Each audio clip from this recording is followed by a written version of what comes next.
Salam alaikum et bienvenue. On est le 29 juillet 2026 et aujourd'hui encore, je vais vous parler de ce qui compte vraiment pour vous, votre assiette, votre porte-monnaie et votre quotidien. Je commence par une nouvelle qui va peu être changer le prix d'un produit que vous achetez chaque semaine, que vos enfants consomment tous les jours, le lait. L'Algérie vient d'accélérer l'un des plus grands projets laitiers du monde en plein désert du Sahara. Un projet à 3-5 milliards de dollars qui pourrait réduire notre dépendance à l'importation et à terme peser sur les prix. Je vais tout vous expliquer, mais dans cette vidéo, il y a bien plus. Nous parlerons de la hausse du prix de l'eau minérale en pleine canicule et de ce qui se cache derrière. Nous verrons aussi la grande opération d'indemnisation des victimes des incendies, enfin lancée par l'État. Et enfin, les incendies avec 7 pyromanes écroués dont les noms ont été dévoilés, et une première depuis le début de l'été. 4 grands chapitres. Le méga-projet du lait à Adrar, la hausse du prix de l'eau minérale, l'indemnisation des victimes, des incendies, les pyromanes arrêtés et la bonne nouvelle sur le front du feu. Restez jusqu'au bout parce qu'en partie 4, je vais vous annoncer une nouvelle que tout le pays attendait depuis 3 semaines. C'est parti. Si vous aimez ce type de contenu, n'oubliez pas de vous abonner. Partie 1. Le méga-projet du lait à Adrar, la révolution laitière de l'Algérie. Le méga-projet agro-industriel Baladna Algérie a reçu le lundi 27 juillet un nouveau coup d'accélérateur. Le ministre de l'Intérieur, Saïd Saïoud, a reçu au palais du gouvernement Ali Al-Ali, président de l'administration de ce partenariat algéro-qatari, venu à la tête d'une délégation de haut niveau.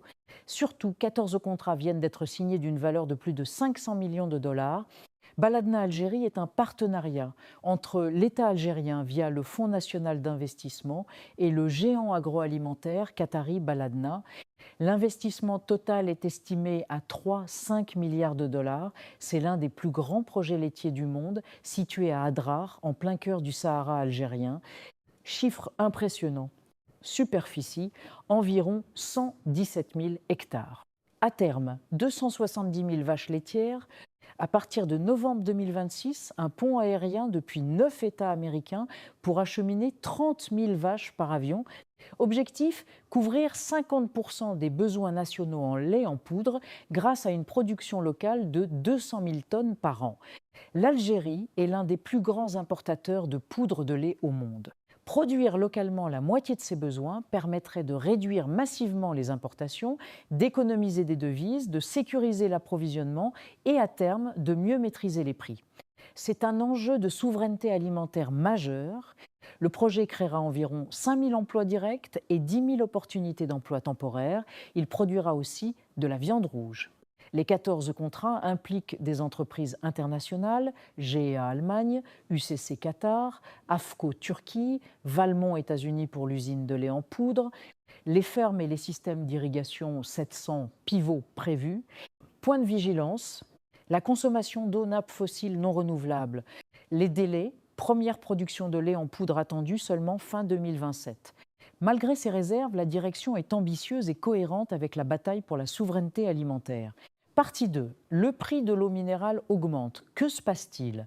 En pleine canicule, le prix de l'eau minérale a augmenté au moment précis où la demande explose. Pourquoi cette hausse ? Loi de l'offre et de la demande, forte hausse de la consommation en été. Coûts de production et de transport, énergie, plastique, logistique. Possible spéculation de certains intermédiaires. L'accès à l'eau potable est un droit fondamental. L'eau du robinet de bonne qualité reste la solution la plus économique et écologique. Les consommateurs peuvent signaler les hausses abusives.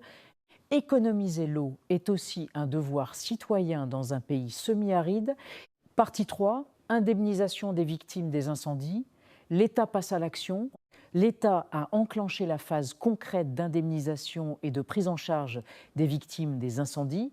Le ministre de l'Intérieur avait annoncé que l'État prendrait en charge le recensement des pertes matérielles, condition nécessaire au lancement des indemnisations. Cette phase est désormais en cours. La méthode recensement d'abord, indemnisation ensuite, garantit la justice et évite les abus. L'aide peut concerner reconstruction ou réparation des habitations, indemnisation des agriculteurs, récolte, arbres, bétail. Aide d'urgence pour les familles sinistrées.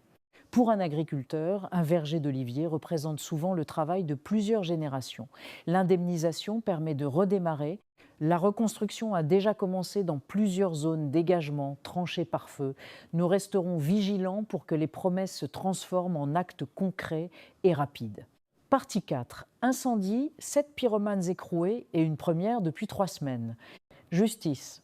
7 pyromanes présumés ont été écroués et leurs noms ont été dévoilés.